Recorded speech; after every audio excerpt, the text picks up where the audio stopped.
দর্শক, the dissent একটি চমৎকার ইনভেস্টিগেশন রিপোর্ট করেছে এবং সেখানে লিখেছে যে কিভাবে ফেসবুকে পোস্ট বুস্ট করে আওয়ামী লীগ জুলাই আন্দোলনের যারা সাপোর্ট করছে তাদেরকে টার্গেট করতেছে। আমি ব্যাপারটা আগে খেয়াল করেছি, আওয়ামী লীগের হাতে আর কোনো কাজ নাই। আওয়ামী লীগ যে টাকা কামিয়েছে অবৈধভাবে, এগুলো কন্টিনিউ শুধু ফেসবুকে বুস্ট করতেছে কোটি কোটি কোটি কোটি টাকা। তো এরকম একটা নিউজ লিখেছে মিনহাজ আলম, ধন্যবাদ জানাই তাকে। তিনি লিখেছেন যে গুম, মানবতা বিরোধী অপরাধের পৃথক 3টি মামলায় বাংলাদেশ সেনাবাহিনীর সাবেক ও বর্তমান 25 সেনা কর্মকর্তা, যাদের মধ্যে রয়েছে প্রতিরক্ষা গোয়েন্দা পরিদপ্তর বা সংক্ষেপে ডিজিএফআই এর সাবেক কয়েকজন প্রধানও রয়েছেন, তাদের বিচার সম্প্রতি শুরু হয়েছে আন্তর্জাতিক অপরাধ ট্রাইব্যুনালে। এর মধ্যে 2টি মামলায় সাবেক ও কর্মরত মিলিয়ে 24 জন সামরিক কর্মকর্তার বিরুদ্ধে গত 9 অক্টোবর গ্রেপ্তারি পরোয়ানা জারি করা হয় এবং এর প্রেক্ষিতে 22 অক্টোবর বর্তমানে কর্মরত 15 জন কর্মকর্তাকে আদালতে হাজিরের পর তাদেরকে কারাগারে পাঠানোর নির্দেশ দেয় ট্রাইব্যুনাল। তো এই মানবতা বিরোধী অপরাধের মামলায় অভিযুক্ত সেনা কর্মকর্তাদের আন্তর্জাতিক অপরাধ ট্রাইব্যুনালের মাধ্যমে বিচারের আওতায় আনার সিদ্ধান্তকে স্বাগত জানিয়ে বিবৃতি দিয়েছে অ্যামনেস্টি ইন্টারন্যাশনাল।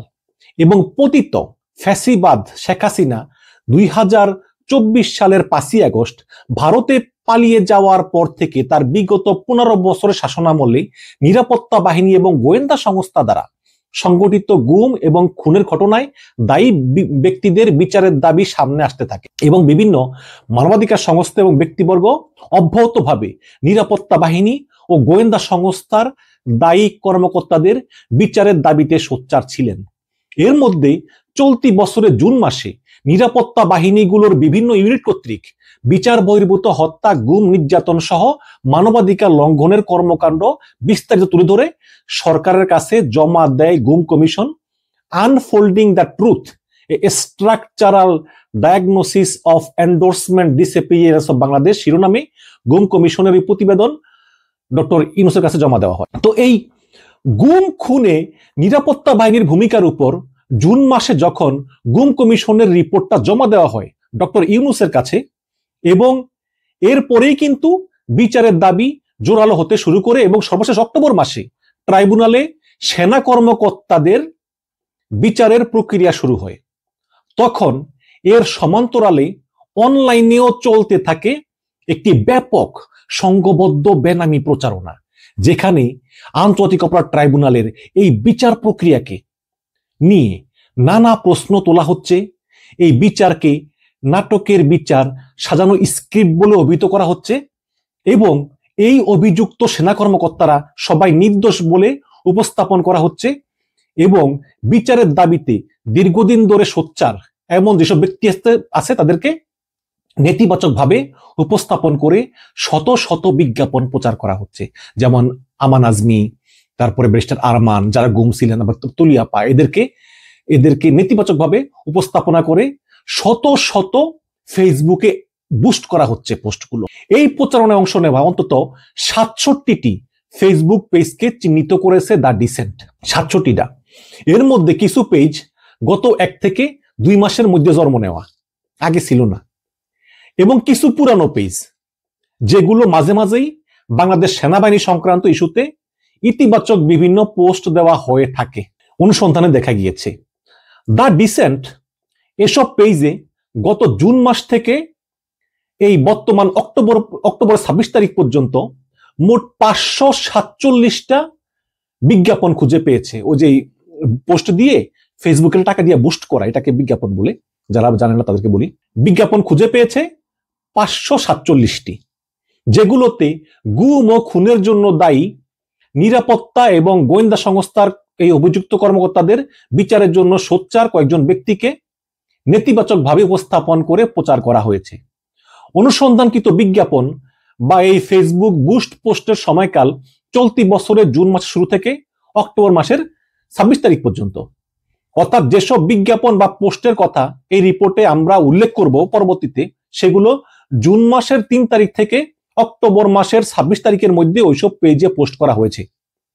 এবং এই সময়কালের আগেও একই ইস্যুতে অল্প কিছু বিজ্ঞাপন পাওয়া গেলেও জুন মাসের 3 তারিখ থেকে প্রচুর বেড়ে গিয়েছে মানে সরকারের বিরুদ্ধে, আন্দোলনকারীদের বিরুদ্ধে, এবং যারা এই বিচার চায় গুম খুনের এদের বিরুদ্ধে ফেসবুকে পোস্ট দিয়ে এগুলো বুস্ট করানোর সংখ্যা জুন মাসের 3 তারিখ থেকে ব্যাপকভাবে বেড়ে গিয়েছে। এই কারণে এই জুন মাসকেই দ্য ডিসেন্ট অনুসন্ধানের শুরুর মাস বলে ধরেছে।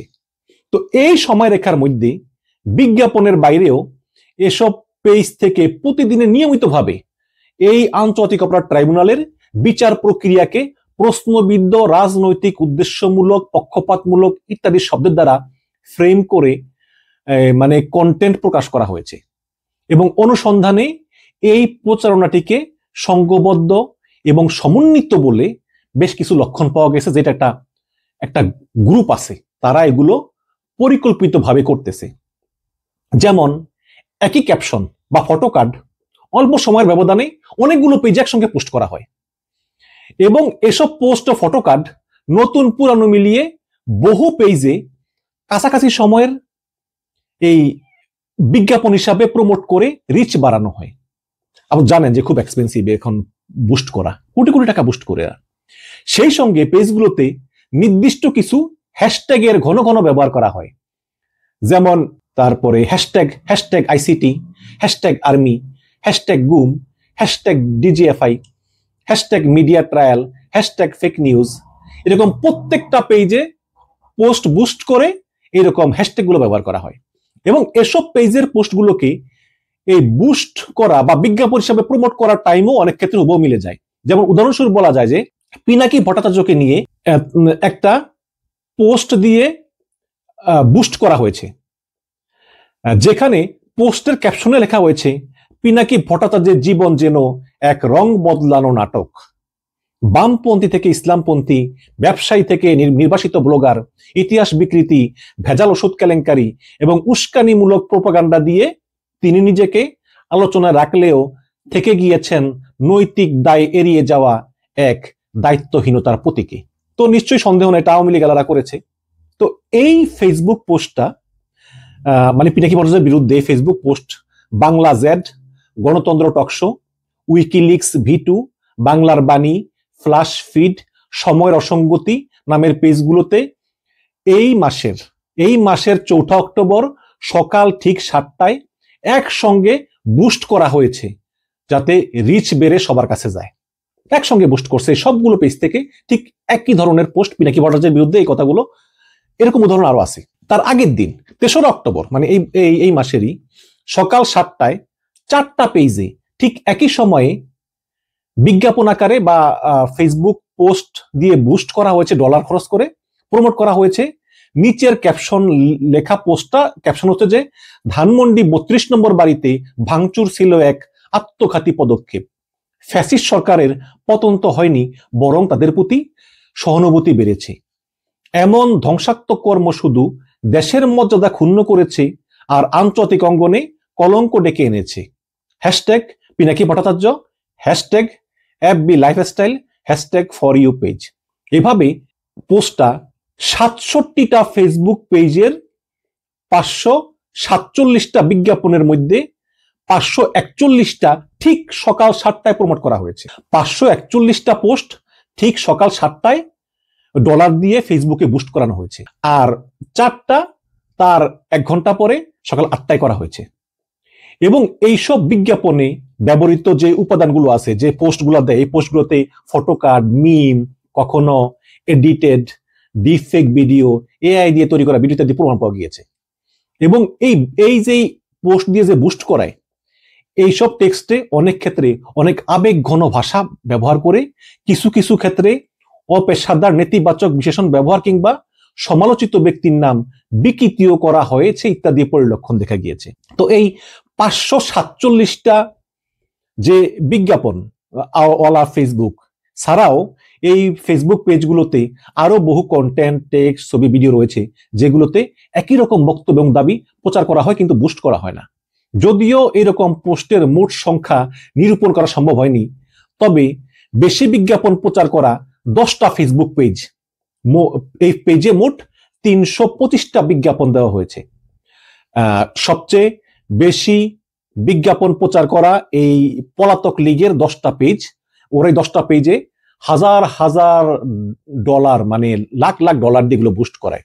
একটা হচ্ছে গণতন্ত্র টকশো, এখানে এখানে বুস্ট করা হয়েছে 41টি পোস্ট। বাংলার বাণী বুস্ট করা হয়েছে 39টি পোস্ট। বাংলা ইমোশন 37টি পোস্ট বুস্ট করা হয়েছে। উইকিলিক্স V2 35টি পোস্ট বুস্ট করা হয়েছে। সময়ের অসঙ্গতি 34টি।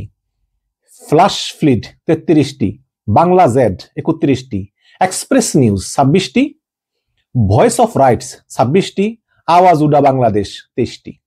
তো এই 10টায় সবচেয়ে বেশি বিজ্ঞাপন দেওয়া হয়েছে এবং দ্য ডিসেন্ট সংঘবদ্ধ প্রচারণাটি অনুসন্ধান ও বিশ্লেষণ করে এর ধরন এবং কিছু বৈশিষ্ট্য তুলে ধরার চেষ্টা করেছে। এটা উল্লেখ করা প্রয়োজন যে প্রচারণায় অংশ নেওয়া পেজগুলো যেসব তথ্য বা বক্তব্য ব্যবহার করেছে সেগুলো সত্য মিথ্যা যাচাই করে দেখেনি দ্য ডিসেন্ট, বরং একটা নির্দিষ্ট বিষয়ে বেনামি এবং একটি সংঘবদ্ধভাবে যে আওয়ামী লীগের প্রচারণার গতি প্রকৃতি এবং তার বৈশিষ্ট্য কি তাই কিন্তু খুঁজে বের করেছে অনুসন্ধানী। এখন তারা পোস্টে সঠিক লিখেছে না ভুল লিখেছে নাকি মিথ্যা লিখেছে নাকি গুজব লিখেছে এটা ডিসেন্ট দেখে নাই। ডিসেন্ট দেখেছে যে আসলে কিভাবে এগুলো করা হচ্ছে, সংঘবদ্ধ চক্রটা কিভাবে এগুলো অর্গানাইজ করতেছে, কিভাবে পোস্ট করতেছে, এইসব বিষয়ই ডিসেন্ট অনুসন্ধান করেছে।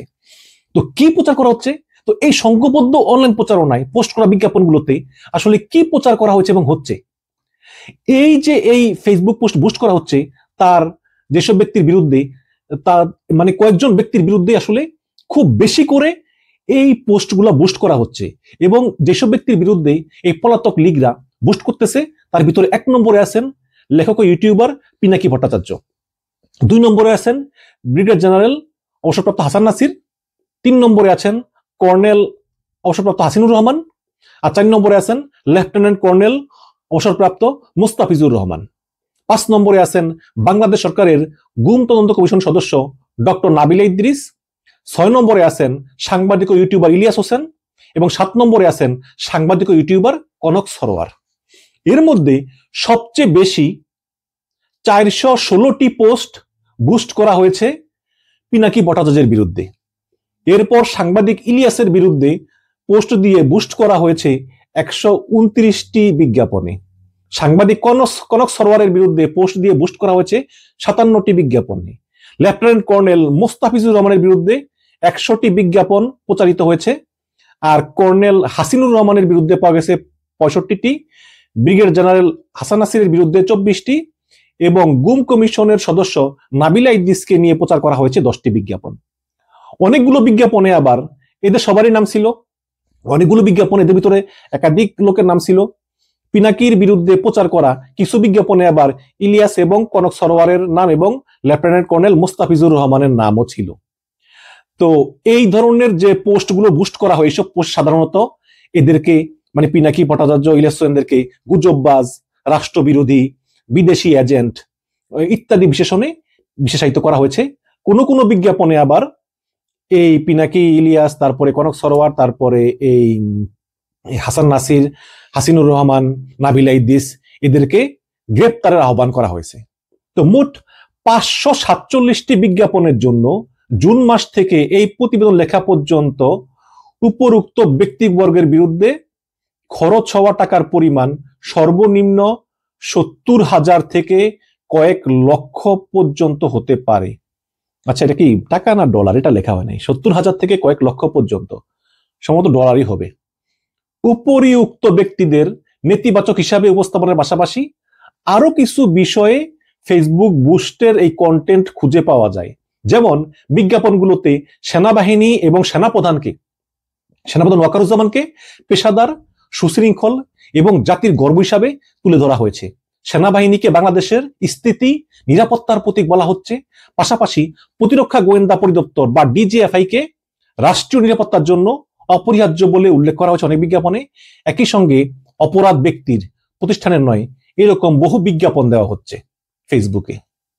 তো দ্য ডিসেন্ট এক বিশ্লেষণ করে দেখেছে যে বিজ্ঞাপনগুলোর মূল যে 7 জন ব্যক্তির বিরুদ্ধে আমি আগে উল্লেখ করলাম, পিনাকি ভট্টাচার্য সহ 7 জন ব্যক্তির বিরুদ্ধে উল্লেখ করা হয়েছে, তাদের ব্যাপারে একটা বিষয় কমন, আর তা হলো এই ব্যক্তিগুলো মানে এই পিনাকি, ইলিয়াস, কনক, তারপরে হাসান নাসির, হাসিনুর, লেফটেন্যান্ট কর্নেল মুস্তাফিজ, নাবিলা ইদ্রিস সহ এদের বিরুদ্ধে যে সংঘবদ্ধতা চলতেছে, এরা সবাই কিন্তু এই বহুদিন ধরে নিরাপত্তা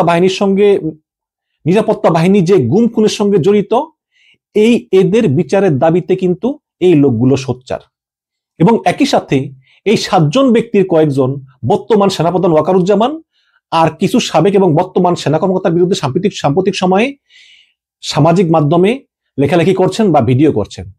কিছু ক্ষেত্রে এইসব লেখালেখির ভাষা আক্রমণাত্মক ছিল এবং কিছু কিছু ক্ষেত্রে আবার ওনারা অনির্ভরযোগ্য সূত্রের উপর ভিত্তি করে লেখালেখি করেছেন বলে দ্য ডিসেন্টের রিভিউতে পরিলক্ষিত হয়েছে। মানে বলা হয়েছে যে আওয়ামী লীগ যেই লোকদের টার্গেট করেছে, যেই এই পিনাকি পাটলার, শৈলা হোসেন সহ, তারা বেশিরভাগই সবসময় এই অভিযুক্ত সেনাদের বিচারের জন্য সোচ্চার ছিলেন।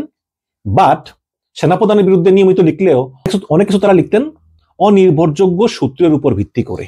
এটা দ্য ডিসেন্টের রিভিউতে পরিলক্ষিত হয়েছে।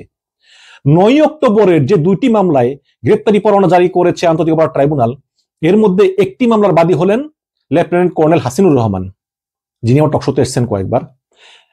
তো নেত্র নিউজের 2022 সালের প্রতিবেদন অনুযায়ী তাকে 2018 সালে গুম করে ডিজিএফআই এর গোপন কারাগারে রাখা হয়, 2020 সালে ছেড়ে দেওয়া হয়। তিনি 2024 সালের 9 অক্টোবর 11 জনের নাম উল্লেখ করে আন্তর্জাতিক অপরাধ ট্রাইব্যুনালে অভিযোগ দায়ের করেন। এরপর থেকে ফেসবুকে তাকে নিয়ে শুরু হয় নেতিবাচক প্রচারণা। অন্তত 6টা ফেসবুক পেজ থেকে তাকে নিয়ে চলছে ধারাবাহিক ক্যাম্পেইন। কোথাও অভিহিত করা হয়েছে একজন গুমকারী প্রাক্তন সেনা অফিসার, কোথাও বলা হচ্ছে তিনি ক্রসফায়ার স্পেশালিস্ট, এবং তাকে নিয়ে প্রায় সবগুলো ফেসবুক বুস্ট পোস্টে বলা হয়েছে হাসিনুর রহমান ন্যায় বিচার নয়, প্রতিশোধ নেওয়ার চেষ্টা করতেছেন। যে 6টি ফেসবুক পেজ থেকে টাকা খরচ করে বিজ্ঞাপন আকারে লেফটেন্যান্ট কর্নেল হাসিনকে নিয়ে নেতিবাচক প্রচারণা চালানো হচ্ছে, সেগুলো হচ্ছে কাগজের গল্প, এক্সপ্রেস নিউজ, রঙিন চশমা, viral fact, power of people এবং গণটক স্বতন্ত্র। এই 6টা পেজের 3টি গত সেপ্টেম্বর মাসে খোলা হয়েছে, আর বাকি 2টা 3 বছর আগে খোলা। এবং হাসিনুরের বিরুদ্ধে আরো বিভিন্ন পেজ থেকে অন্তত 65টি ফেসবুক পোস্ট বুস্ট করা হয়েছে। এই পেজগুলো থেকে শুধু কর্নেল হাসিনই নয়, সেনাবাহিনীর আরো 2 জন লেফটেন্যান্ট কর্নেল মুস্তাফিজুর রহমান এবং ব্রিগেডিয়ার জেনারেল হাসান নাসিরের বিরুদ্ধেও এই ফেসবুক পোস্ট বুস্ট করা হচ্ছে। এসব বিজ্ঞাপনে লেফটেন্যান্ট কর্নেল মুস্তাফিজুর রহমান সম্পর্কে বলা হয়েছে তিনি সেনাবাহিনী এবং সেনাবাহিনী নিয়ে প্রতিনিয়ত গুজব ছড়ান। এছাড়াও তাকে খালেদা জিয়ার বাড়ি উচ্ছেদ এবং কর্নেল হাসিনুরের গুমে সম্পৃক্ত, পরে বিদেশে বসে সেনাবাহিনী বিরোধী গুজব বাণিজ্য চালানো উদ্দেশ্যমূলক প্রোপাগান্ডাকারী হিসেবে উল্লেখ করা হয়েছে, যার মূল লক্ষ্য হচ্ছে সেনাবাহিনীর মনোবল ভাঙ্গা এবং রাষ্ট্রকে দুর্বল করা। এবং একাধিক পেজ থেকে তাকে গ্রেপ্তারের দাবিও তোলা হয়। কর্নেল মোস্তাফিজ ও মোস্তাফিজ কিওয়ার্ড দিয়ে সার্চ করে ম্যাটার অ্যাড লাইব্রেরিতে তাকে নিয়ে নেতিবাচক অন্তত 100টি বিজ্ঞাপন পাওয়া গিয়েছে, যা এই বছরের মে মাস থেকে চলতেছে। এছাড়াও গত 24 সালের 5ই আগস্টের আগেও তাকে নিয়ে বিভিন্ন নেতিবাচক বিজ্ঞাপন পাওয়া যায় ম্যাটার অ্যাড লাইব্রেরিতে, মানে হাসিনা পালিয়ে যাওয়ার আগেও। কর্নেল হাসিনকে নিয়ে প্রচারণা চালানো 6টি পেজের অন্তত 5টিতেই কর্নেল মোস্তাফিজ সম্পর্কে নেতিবাচক বিজ্ঞাপন পাওয়া যায়। আরেক সেনা কর্মকর্তা ব্রিগেডিয়ার জেনারেল অবসরপ্রাপ্ত হাসান নাসিরকে নিয়ে অন্তত 24টি বিজ্ঞাপন প্রচার করা হয়েছে।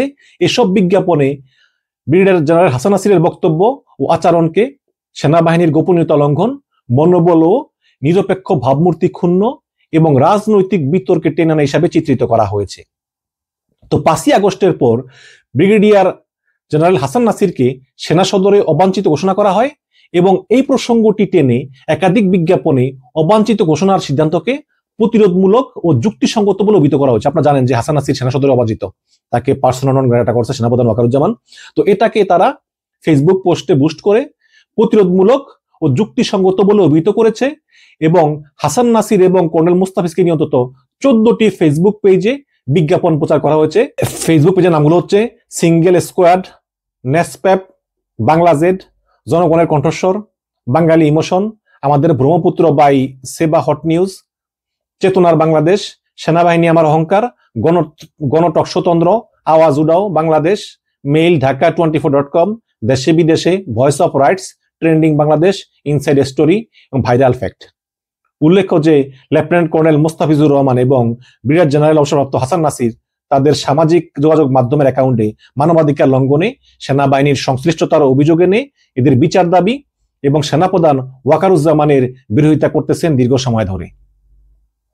উদাহরণস্বরূপ 23শে October lieutenant colonel Mustafizur Rahman তার ভেরিফাইড ফেসবুক আইডিতে লিখেন যে অপরাধী অফিসারদের জনগণের সামনে খুল্লা সুবিধা দেওয়া আসলে জেনারেল ওয়াকারের মাসল পাওয়ার প্রদর্শন। সেই মন স্বরাষ্ট্র উপদেষ্টা, সেই মন IG prison brigadier general Motahar, সেই মন প্রফেসর ইউনুস।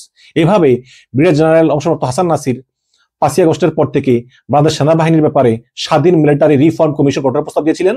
হাসান নাসির ডিজিএফআই পরিচালিত আয়নাঘর বন্দীদের মুক্তি দাবিতেও আন্দোলন করে আসতেছিলেন। তো উপরে উল্লিখিত 14টা ফেসবুক পেজের অন্তত 6টিতে বিভিন্ন সেনা কর্মকর্তাদের মানবাধিকার লঙ্ঘন নিয়ে কাজ করছেন এমন একজনকে নিয়ে নেতিবাচক বিজ্ঞাপন দেখা গেছে। তিনি হচ্ছেন বাংলাদেশ গুম কমিশন সদস্য ডক্টর নাবিলা ইদ্রিস। তো এই 6টি ফেসবুক পেজ হলো সিঙ্গেল স্কোয়াড, নেসপেপ, আওয়াজুদ্দা বাংলাদেশ, মেইল ঢাকা24.com এবং ট্রেন্ডিং বাংলাদেশ এবং ভাইরাল ফ্যাক্ট। তো হাসান নাসির ও মুস্তাফিজুর রহমানকে নিয়ে বিজ্ঞাপন প্রচার করা পেজের তালিকার বাইরে আরো অন্তত 4টি পেজে 14 থেকে 25শে অক্টোবর 2025 সালের মধ্যে মোট 10টি নেতিবাচক বিজ্ঞাপন প্রচার করা হয়েছে নাবিলা ইদ্রিসের বিরুদ্ধে। সেই পেজগুলো হলো সমকালীন বাংলাদেশ, পাওয়ার অফ পিপল, নতুন দিগন্ত এবং বিডি নিউজ। বিজ্ঞাপনগুলোর মূল বয়ান হচ্ছে নাবিলা ইদ্রিস গুম কমিশনকে রাজনৈতিক এজেন্ডা বাস্তবায়ন হাতিয়ার বানাচ্ছেন এবং সেনাবাহিনী ও সেনা কর্মকর্তাদের বিরুদ্ধে মিডিয়া ট্রায়াল চালাচ্ছেন। এতে সেনাবাহিনীর প্রাতিষ্ঠানিক সুনাম ক্ষুণ্ণ হচ্ছে। এই বক্তব্যগুলোই বারবার ফিরে আসছে এই ফেসবুক পোস্ট বুস্টে। মেইল ঢাকা24.com, পাওয়ার অফ পিপল এবং আওয়াজুদ্দা বাংলাদেশ, নেসপেপ, সমকালীন বাংলাদেশ এবং আরো কয়েকটি পোস্টে হুবহু একই ভাষায় মিডিয়া ট্রায়াল, প্রাতিষ্ঠানিক সুনাম নষ্ট, এই কথাগুলোই বেশি বেশি করে প্রচার করতে দেখা গেছে। এবং কোথাও কোথাও বলা হচ্ছে যে এই নাবিলার কারণ নাকি জাতিসংঘ মিশনের সম্ভাব্য ক্ষতিও হইতেছে। আবার এই ভাইরাল ফ্যাক্ট এবং সিঙ্গেল স্কোয়ার এই 2টি পেজে নাবিলার সাথে আন্তর্জাতিক অপরাধ ট্রাইব্যুনালের চিফ প্রসিকিউটর তাজুল ইসলামকে যুক্ত করে অভিযোগ করা হয়েছে যে তারা নাকি উভয়ে মিলে ন্যায় বিচার নিশ্চিতকরণে নয়, বরং নির্বাচন পূর্ব সময়ে সেনাবাহিনীকে চাপে ফেলার কৌশল অবলম্বন করতেছে। সবচেয়ে বেশি বিজ্ঞাপন হয়েছে পিনাকি ভট্টাচার্যের বিরুদ্ধে। পুরো সংঘবদ্ধ ক্যাম্পেইনটিতেই সবচেয়ে বেশি বিজ্ঞাপন দেখা গেছে লেখক ও ইউটিউবার পিনাকি ভট্টাচার্যের বিরুদ্ধে। 2024 অক্টোবর থেকে চলতি অক্টোবর 27 তারিখ পর্যন্ত 50-এর অধিক ফেসবুক পেজ থেকে পিনাকি ভট্টাচার্যের নানান কার্যক্রমের সমালোচনা করে 416টি বিজ্ঞাপন প্রচার করা হয়েছে। তবে এর বেশিরভাগ বিজ্ঞাপন চলতি বছরের জুন থেকে অক্টোবরের মধ্যে প্রচারিত এবং এই সময়ের মধ্যে সবচেয়ে বেশি প্রচারিত হয়েছে সেপ্টেম্বর অক্টোবর মাসে। কোনো কোনো বিজ্ঞাপনে তার সমালোচনা এককভাবে করা হয়েছে, আবার কখনো তার সঙ্গে যুক্ত করা হয়েছে সাংবাদিক ইলিয়াস এবং সাংবাদিক কনক সরোয়ারকে।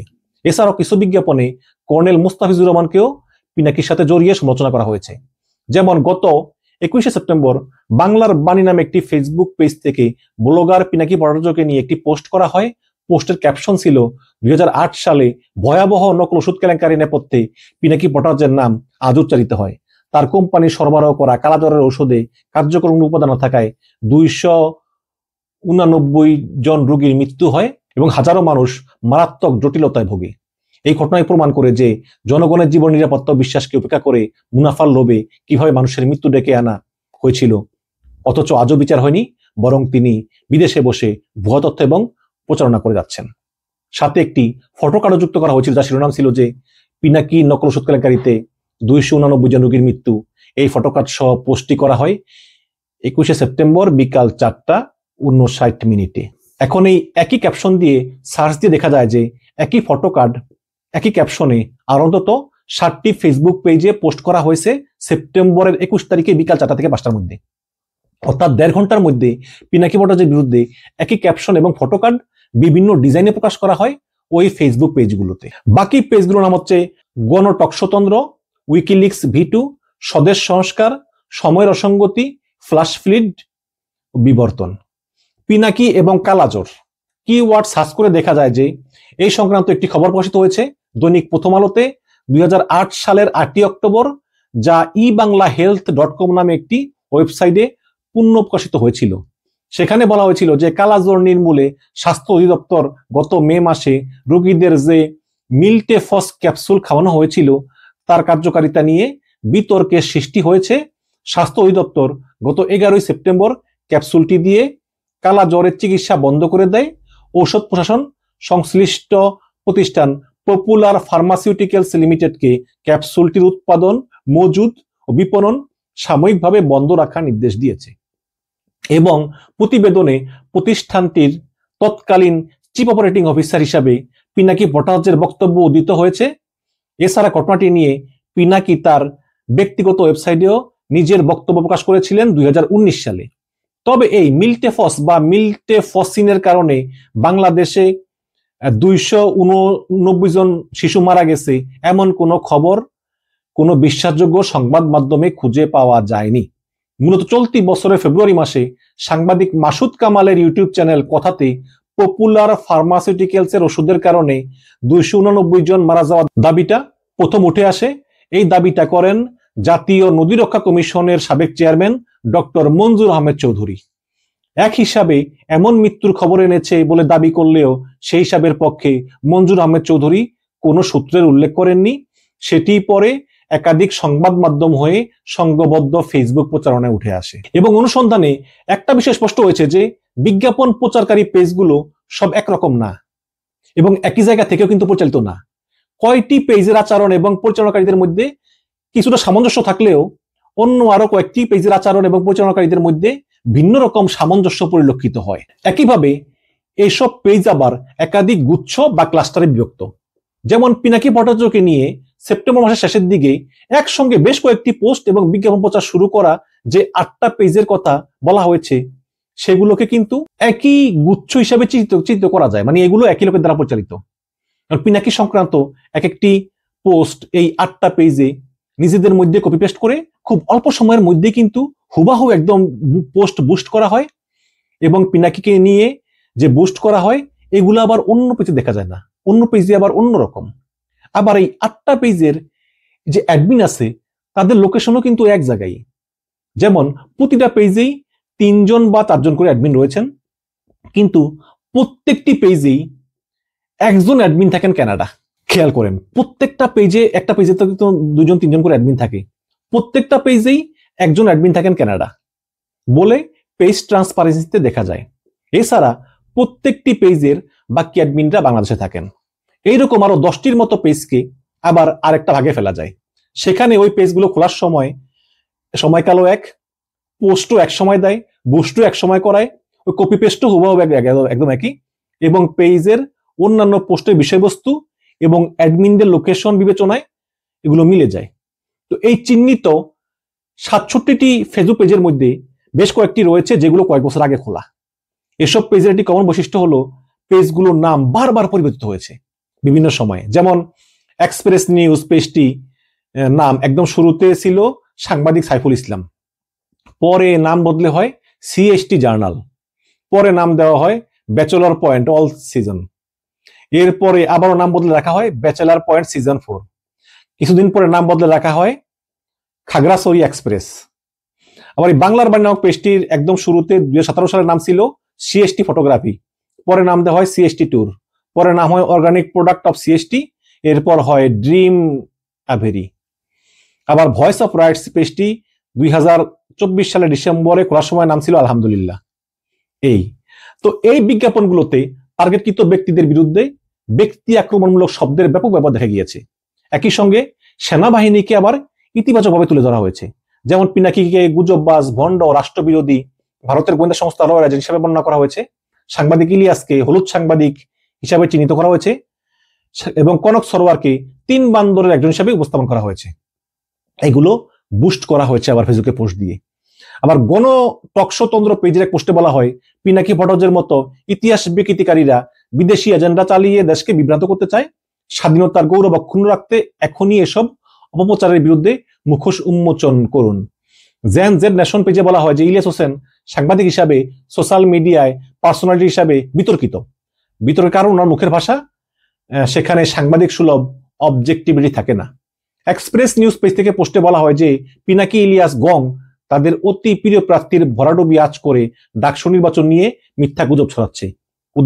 উদ্দেশ্য স্পষ্ট, সংঘর্ষ বাদী শেষে সেনাবাহিনীকে দোষারোপ করা। পিনাকি, ইলিয়াস, গং গুজববাজদের প্রতিহত করুন। তবে অনেক বিজ্ঞাপনে আবার সেনাবাহিনী, সেনাপ্রধানের পাশাপাশি প্রতিরক্ষা গোয়েন্দা পরিদপ্তর বা ডিজিএফআই কে ইতিবাচক ভাবে উপস্থাপন করা হয়েছে, বলতেছে এরা ভালো। অর্থাৎ ডিজিএফআই কে আলোচ্য 7 ব্যক্তি কর্তৃক নেতিবাচকভাবে উপস্থাপন করা হলে তার নিন্দা করা হয়েছে।